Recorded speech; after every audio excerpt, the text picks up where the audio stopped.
de lui du million de personnes désormais atteintes par le Covid-19. Chérie, ça va? Oui, ça va, chérie. J'ai signé. On est couvert. Avec l'assurance Leadway Protection, assurez à votre famille un soutien financier en cas de décès, d'invalidité ou de maladie grave, y compris Covid-19. Vous prenez soin de ceux que vous aimez, nous prenons soin de vous. Souscrivez à 9 900 francs par an et recevez 500 000 francs en cas de sinistre. Rejoignez-nous. Leadway Vie.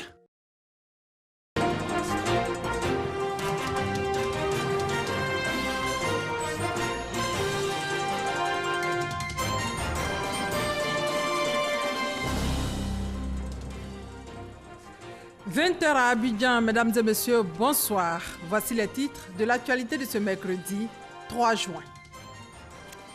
À la une ce soir, 3 projets de loi sur les sociétés d'État adoptés en commission. Il s'agit pour le gouvernement de corriger les insuffisances contenues dans les anciennes lois régissant les sociétés publiques.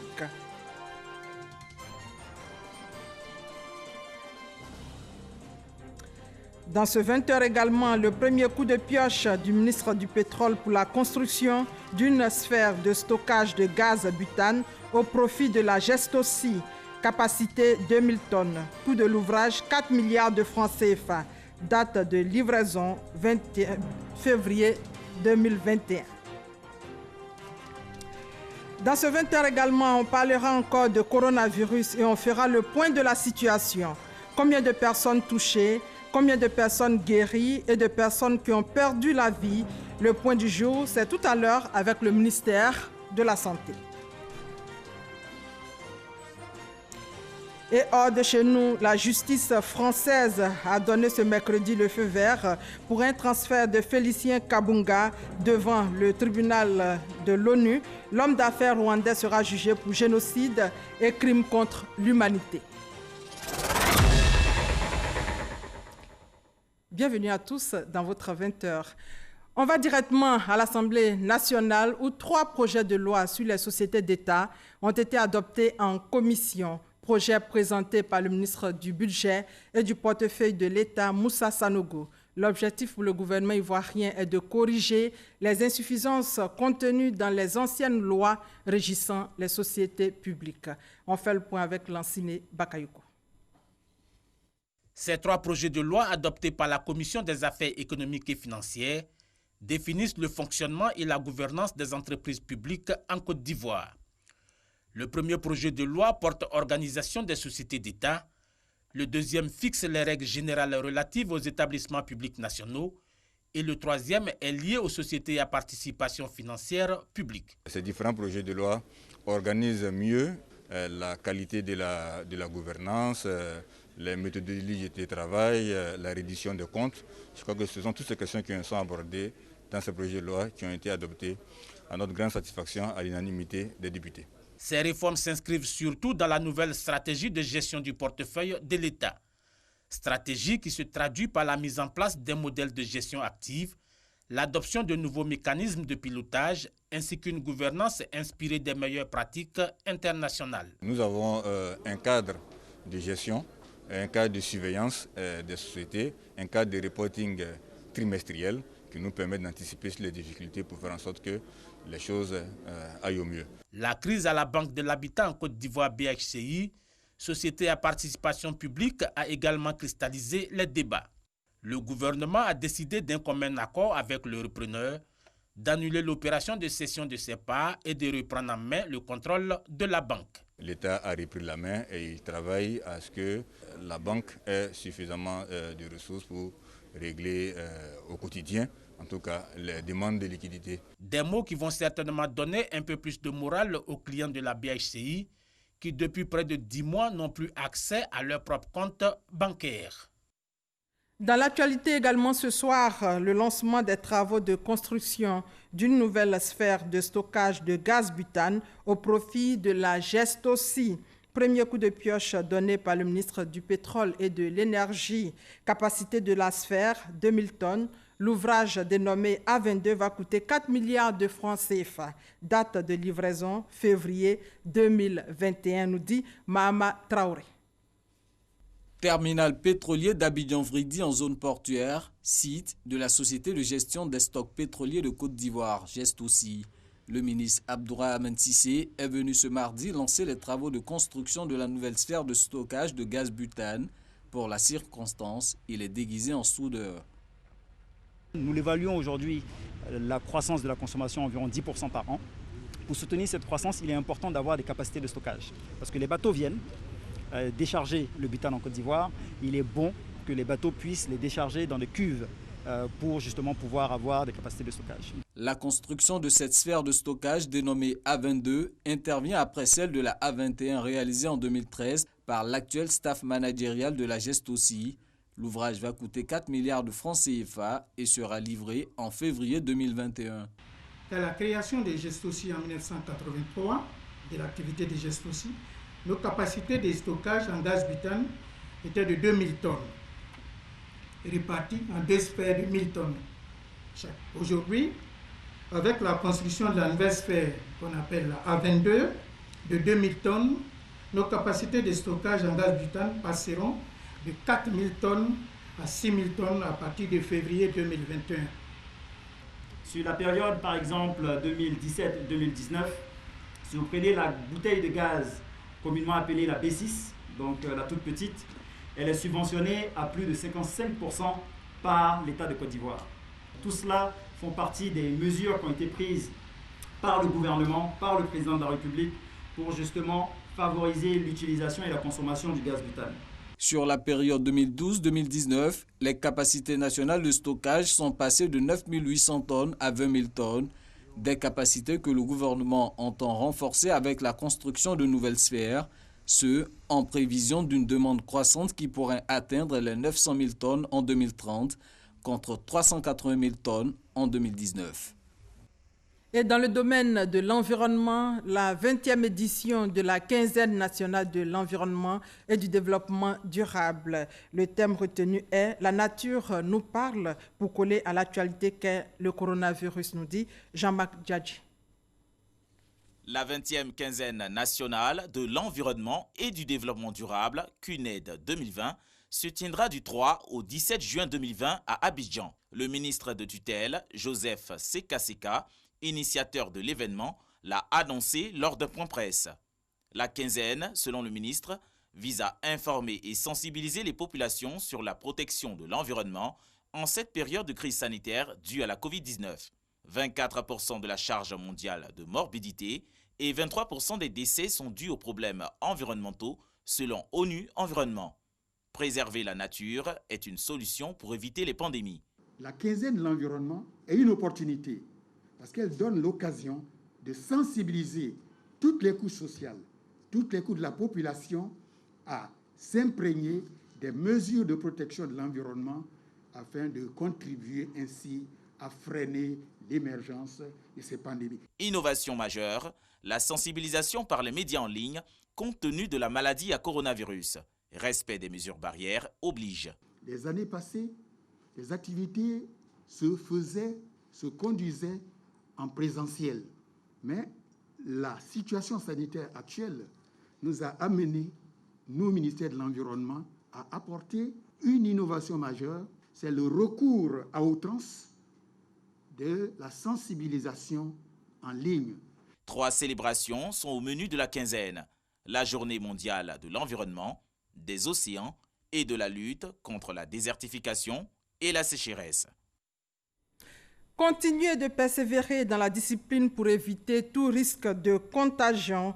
Le coronavirus continue de faire des victimes.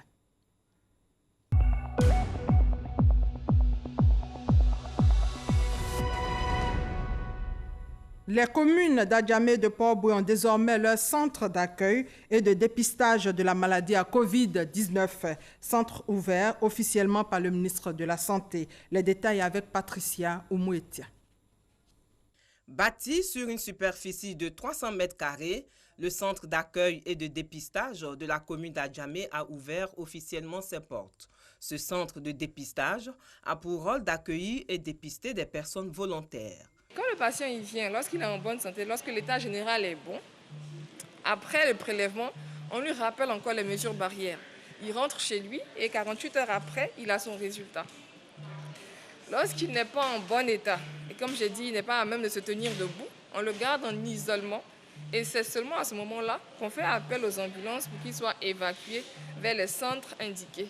Composé de plusieurs boxes, notamment des salles de consultation, des salles d'isolement, des salles de stockage et de prélèvement, ce site vient ainsi accroître et assurer une prise en charge rapide et efficace des cas dépistés positifs. Comme à Djamé, Port-Boué vient également d'accueillir son premier centre d'accueil et de dépistage.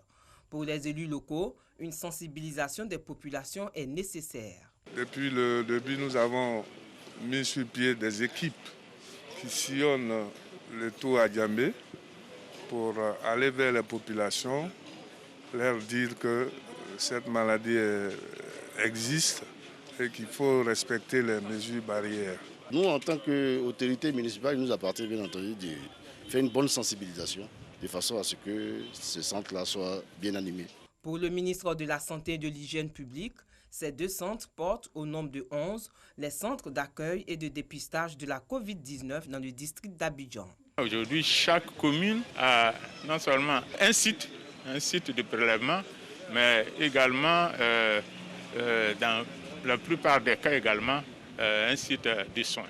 Tenant compte de ce gros effort du gouvernement, je crois qu'il revient maintenant à la population de respecter les mesures barrières.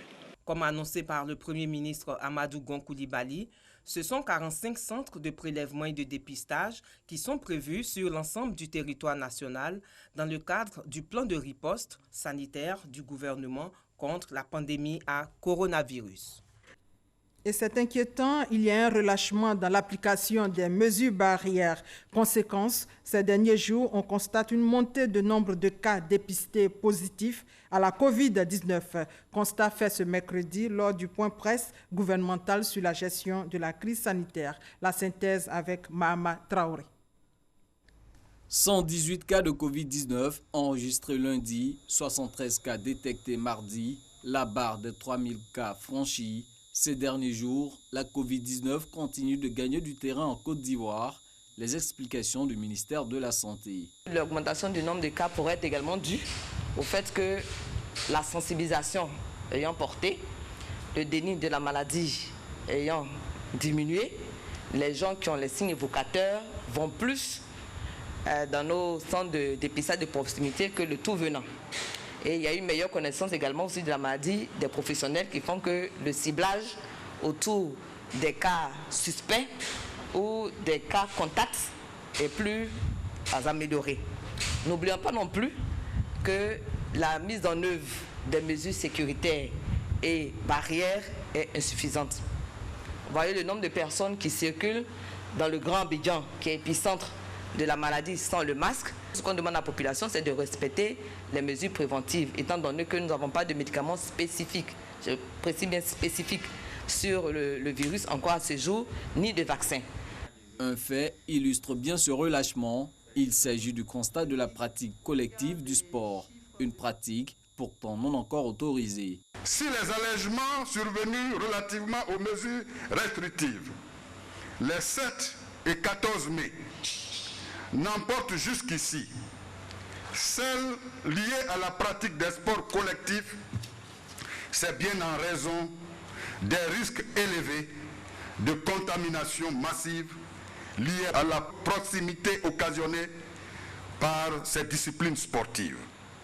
Remercions par ailleurs tous ceux et toutes celles qui joignent chaque jour nos forces de défense et de sécurité à l'effet de dénoncer ces actes déviants. Le porte-parole de la police nationale précise également que la délivrance des autorisations de sortie et d'entrée dans le Grand Abidjan n'est pas payante. Autre information livrée lors de ce point presse, celle relative à la reprise des cours dans l'enseignement supérieur. À cet effet, le ministère de tutelle organisera des derniers convois le samedi 13 juin pour les étudiants en partance d'Abidjan pour l'intérieur du pays et vice-versa le dimanche 14 juin. Toutes les personnes concernées sont priées de s'inscrire sur la plateforme www.inscription.net. Et nous allons voir ensemble les chiffres du jour. Le point de la situation de ce mercredi 3 juin fait état de 86 nouveaux cas positifs, 29 patients guéris et 2 décès. Le point du jour avec le ministère de la Santé au micro de Francis Boifo. Le ministère de la Santé et de l'Hygiène publique a enregistré ce jour, mercredi 3 juin 2020, 86 nouveaux cas de Covid-19 sur 402 échantillons prélevés, soit 21,4% de cas positifs, 29 guéris et 2 décès. Nous notons ce jour 2 décès dans des établissements sanitaires privés. Il s'agit d'une patiente de 64 ans, cardiopathe et hypertendue, décédée le 31 mai, et d'un patient de 60 ans, obèse et cardiopathe, décédé ce jour. Le ministre de la Santé et de l'Hygiène publique présente ses condoléances aux familles éplorées. À la date du 3 juin 2020, la Côte d'Ivoire compte donc 3110 cas confirmés, dont 1530 personnes guéries, 35 décès et 1545 cas actifs. Le nombre total d'échantillons est de 28 520. Le ministre de la Santé et de l'Hygiène publique insiste sur le fait que la pandémie n'est pas terminée. Il rappelle aux populations que le virus est là, dans notre pays, et que nous devons rester prudents et intégrer les mesures barrières dans notre quotidien. Le ministre de la Santé et de l'Hygiène publique en appelle à la responsabilité au civisme de tous afin de rompre la chaîne de transmission du virus en Côte d'Ivoire. Dès l'apparition de signes tels que la toux, la fièvre et la difficulté respiratoire, n'hésitez pas à vous rendre dans un des centres d'accueil et de dépistage Covid-19 ou appeler les numéros gratuits suivants 101, le 119, le 125 et le 143. Le ministre de la Santé et de l'Hygiène publique remercie et félicite tous les acteurs du système de santé pour leur engagement et leur dévouement dans la lutte contre la pandémie. Et le point de la situation en Afrique de l'Ouest maintenant. Ghana, 8 548 cas confirmés, 38 décès. Guinée, 3 886 cas confirmés, 23 décès. Sénégal, 3 932 cas confirmés, 45 décès. Mali, 1351 cas confirmés, 78 décès. Et surtout le continent africain, 159 297 cas confirmés, 4 522 décès. Dans le monde, au moins 6 445 457 cas confirmés, au moins 3 882 cas décès. Au total, source OMS. Lutte contre la maladie à coronavirus, les entreprises continuent d'apporter leur soutien à l'État de Côte d'Ivoire. La société ivoiro-suisse abidjanaise de granit vient de faire don de matériel sanitaire de fourniture de bureaux au ministère des Mines, valeur 20 millions de francs CFA. Cérémonie de remise de chèques avec Konaté Moussa. Un chèque de 20 millions de francs CFA remis au ministre des Mines et de la Géologie. C'est le don de la compagnie minière du littoral. Un geste pour soutenir l'État de Côte d'Ivoire dans son combat contre la pandémie de Covid-19. Face à la pandémie, le gouvernement de Côte d'Ivoire a lancé un appel à contribution. La CML, en sa qualité d'entreprise citoyenne, a la responsabilité à répondre vivement à cet appel. En décidant de contribuer à la mise en œuvre des plans de riposte du gouvernement, vous répondez de la plus belle des façons à l'appel que j'ai lancé le 9 avril 2020 aux entreprises minières de notre pays. La contribution des entreprises dans la lutte contre le coronavirus. La CISAG, Société ivoiro-suisse abidjanaise de granit, se joint aussi à l'élan. Elle offre du matériel sanitaire et fourniture de bureaux d'une valeur de plus de 17 millions de francs CFA. La CISAG souhaite apporter son soutien au ministère dans ses actions sur le terrain pour le maintien des activités dans le secteur des mines et des carrières, qui est essentiel à l'approvisionnement des grands chantiers d'infrastructures, source de milliers d'emplois. Votre appui en matériel de travail et en produits sanitaires nous permettra de renforcer les capacités de l'administration des mines qui, à son tour, ne ménage aucun effort depuis la survenue de cette pandémie pour garantir la continuité d'un secteur d'activité indispensable à la vie économique de la nation ivoirienne. Le ministre des Mines et de la Géologie appelle également à la mobilisation de tous les acteurs du secteur minier afin de freiner la progression de la maladie à coronavirus. Avec Astou Touré, nous allons parler des dons de la ministre Mariatou Koné aux conseils régionaux du Nzi et du Béké. Les régions du Nzi et du Béké reçoivent des dons composés de vivres et de non-vivres. Cette action s'inscrit dans le cadre du plan national de riposte contre la Covid-19 initié par le gouvernement dès l'apparition de cette pandémie en Côte d'Ivoire. Ces dons vont nous permettre à nos parents et les plus démunis de bénéficier de ces dons. C'est un offre de soulagement. Avec ces dons que nous allons recevoir maintenant, je pense que nous allons faire quand même ce qu'il faut pour que la population soit satisfaite. Ces dons viennent en renforcement des actions déjà entreprises par les différentes collectivités. Nous avons déjà fait des gestes en interne déjà par rapport aux enfants de Dimoko. Et aujourd'hui, c'est le chef de l'État qui nous fait ces dons, fils de la région. Nous venons compléter ce que nous avons fait, mais nous sommes sûrs que ça va permettre à cette population de vraiment respecter les mesures barrières, faire de sorte que nous aurons bien sûr à Dimoko et dans le Nzi, zéro coronavirus. Depuis la pandémie, tous les cadres avec les élus, nous sommes mobilisés pour soutenir les parents. Et aujourd'hui, nous sommes très heureux d'avoir ces dons qui vont nous permettre de faire en sorte que toutes ces personnes vulnérables qui n'ont pas encore été servies puissent être servies. La ministre de la Solidarité, de la Cohésion sociale et de la lutte contre la pauvreté marque sa gratitude à tous ces donateurs qui ne cessent d'étendre la toile de la solidarité. C'est également le lieu pour elle de faire le point. L'ensemble des régions de Côte d'Ivoire a pu bénéficier de la redistribution de vivres et de non-vivres grâce aux généreux donateurs à qui nous disons grand merci. Nous donnons aux collectivités, mais nous donnons également aux ONG. Alors nous souhaitons que la chaîne de solidarité continue de s'agrandir afin que les ONG également, qui n'ont pas pu en bénéficier, puissent en recevoir pour des redistributions aux plus vulnérables.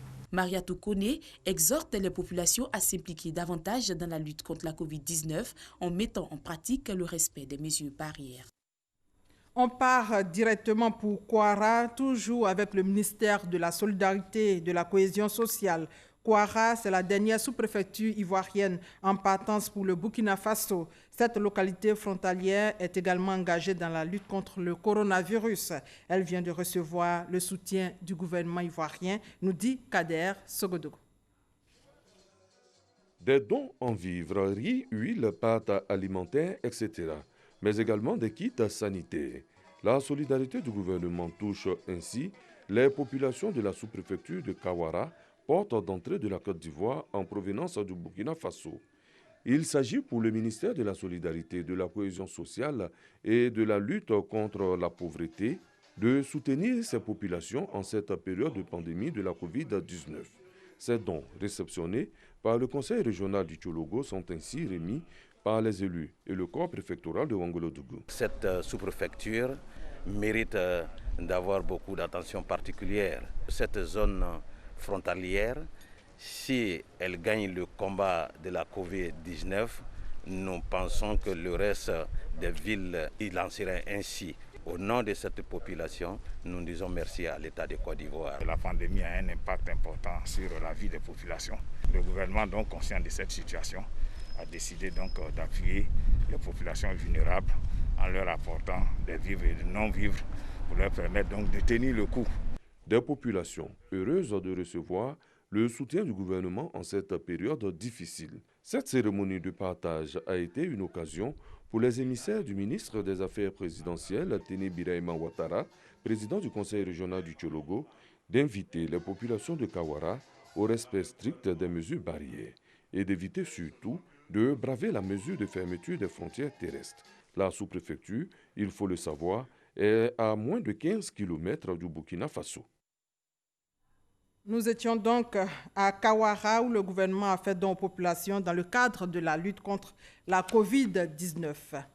Et ici, à Abidjan, les créateurs de mode s'inscrivent aussi dans l'élan de solidarité. Ils ont offert plus de 1000 kits de protection à l'UNJCI, l'Union nationale des journalistes de Côte d'Ivoire, en cette période de crise sanitaire due à la Covid-19. Le reportage de Jean-Marc Djadji.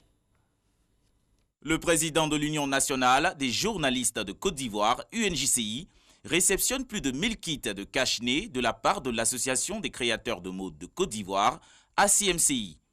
Les généreux donateurs apportent leur soutien et aident les journalistes et patrons de presse à se prémunir de matériel censé les protéger contre les risques liés à la pandémie de la Covid-19.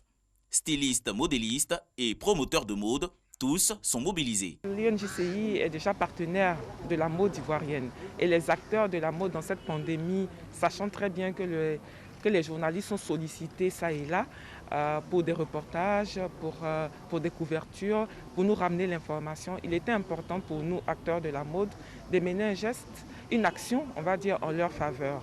Le cache-nez est aujourd'hui un accessoire de mode.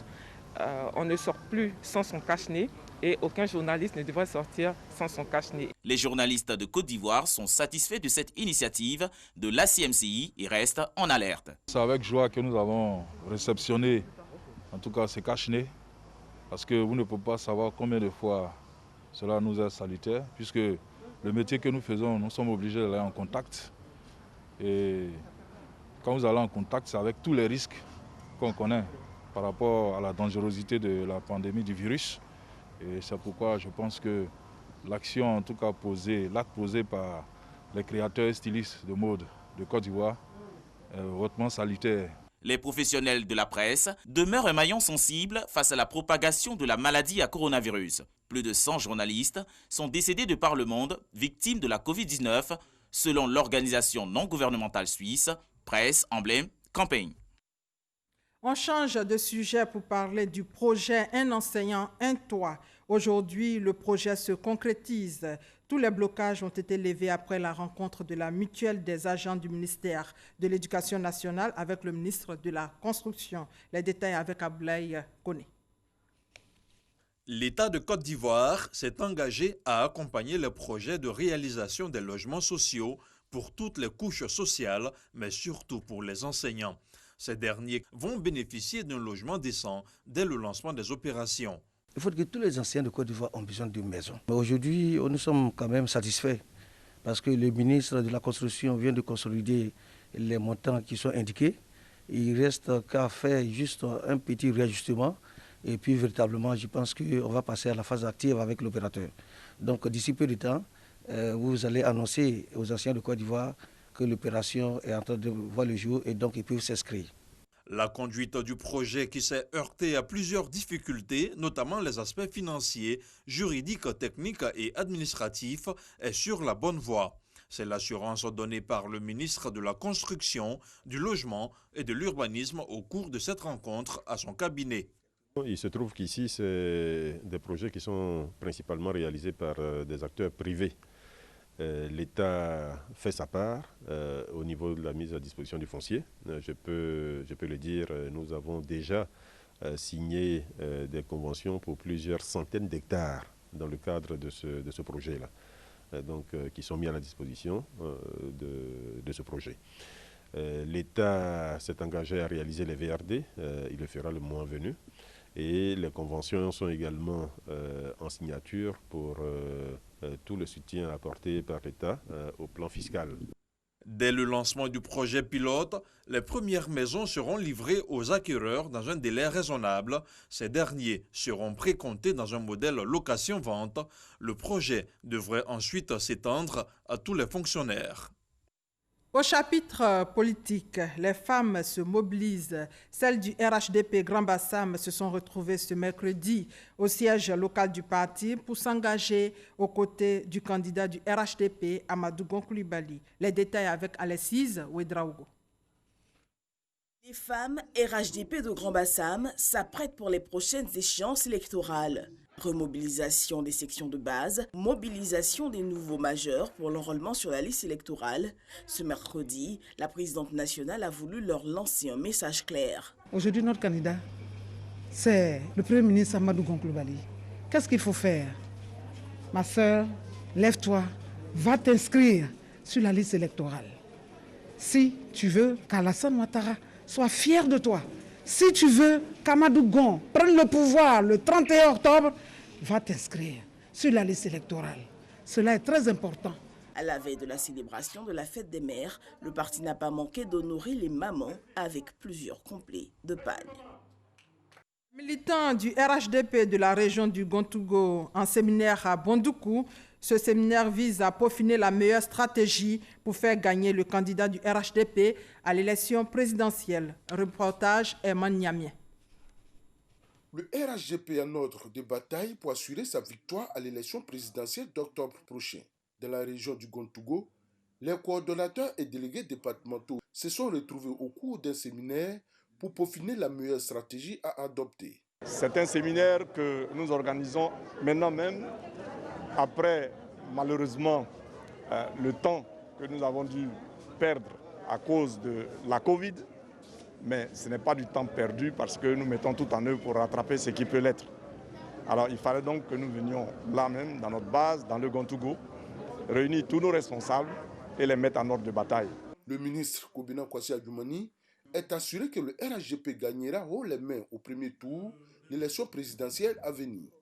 Cette stratégie en élaboration, a-t-il souligné, vise à garantir un score retentissant dans la région du Gontougo. Nous avons déjà gagné, puisqu'il faut avoir plus de 50% pour être élu président de la République de Côte d'Ivoire.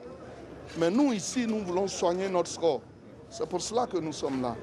Sinon, en matière de mobilisation, tout le monde est acquis à la cause. Maintenant, comment nous devons gagner? C'est ce que nous sommes en train de faire. À l'issue de cette rencontre, des consignes claires ont été données aux différents délégués du RHDP présents à cette rencontre. Mais déjà, le coordonnateur régional a demandé aux militants du RHDP de se faire établir leur pièce d'identité. Le ministre Siandou Fofana, cadre du RHDP, invite aussi les populations de Yorobodi à se faire enrôler. Opération qui s'inscrit dans le cadre de la mise en œuvre du processus électoral, nous dit Herman Guivé. Siandou Fofana, cadre du RHDP face aux populations de Yorobodi pour un seul message, inviter ces populations à se faire enrôler en vue de prendre une part active à la présidentielle de 2020. Le discours est simple et parfois exprimé en langue maternelle. Le message est précis.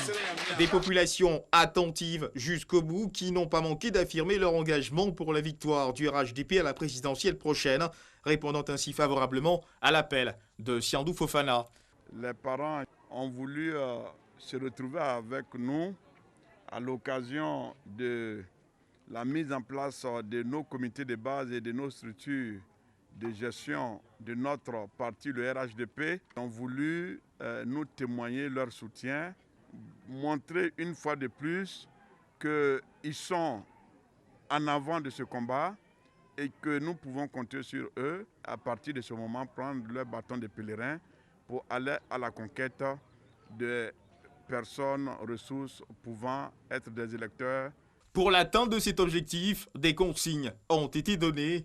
À l'effet d'avoir à mobiliser tout le monde et à battre le rappel des troupes, à l'effet de se faire enrôler, nous sommes venus passer ce message pour qu'il ne manque pas à l'appel du 10 au 24, que tous soient mobilisés. Siandou Fofana, cadre du RHDP, s'est dit hautement satisfait de cette rencontre, promettant aux populations de Yorobodi de rester à l'écoute de toutes leurs préoccupations.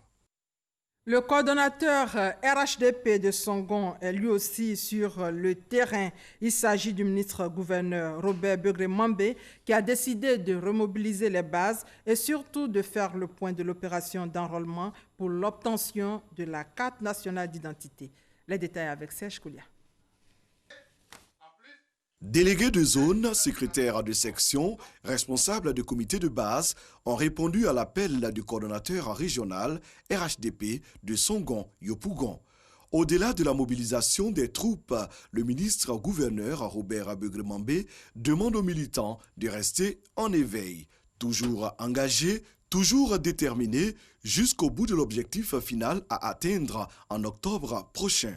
Mobiliser nos militants autour de l'opération d'établissement des pièces d'identité et de l'inscription sur la liste électorale.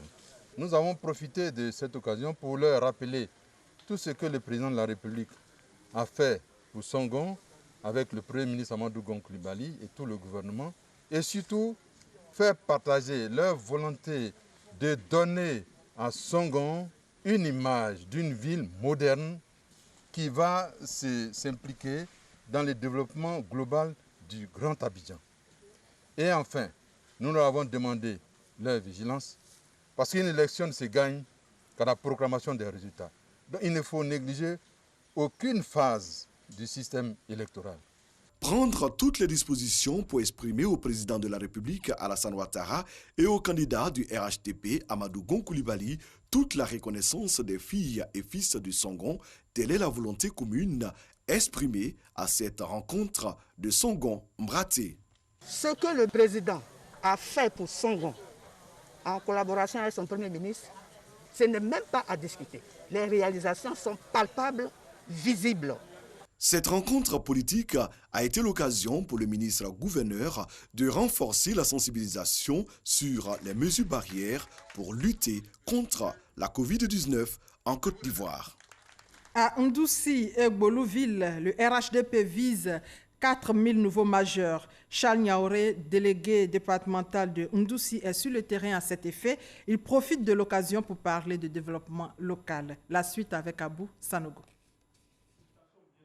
Une trentaine de rencontres en 3 jours, des échanges, des concertations et des séances de travail, suivies des remises de matériel de mobilité à des responsables locaux du RHDP de Ndoussi-Gbolouville.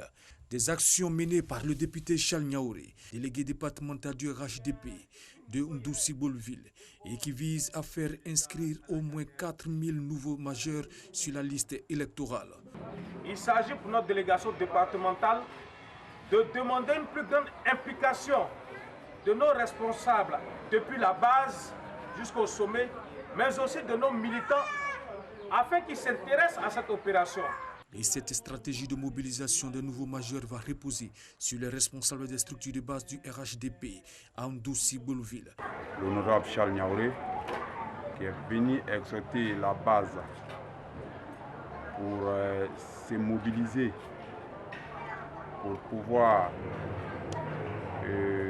identifier nos niveaux majeurs, même nos militants qui ne sont pas sur la liste électorale. Outre cette action politique, Charles Niaouré a eu des échanges avec les présidents de jeunes de la commune de Ndoussi pour les inviter à travailler de concert pour le développement de leur sous-préfecture. Il a ensuite fait des dons de kits de prévention contre la Covid-19 au sous-préfet de Morocco. Je l'ai sollicité, automatiquement, il est venu en aide aux populations de Morocco. Je lui dis merci du fond du cœur. Le député Charles Niaouré va poursuivre la sensibilisation pour une grande mobilisation autour de l'opération d'enrôlement.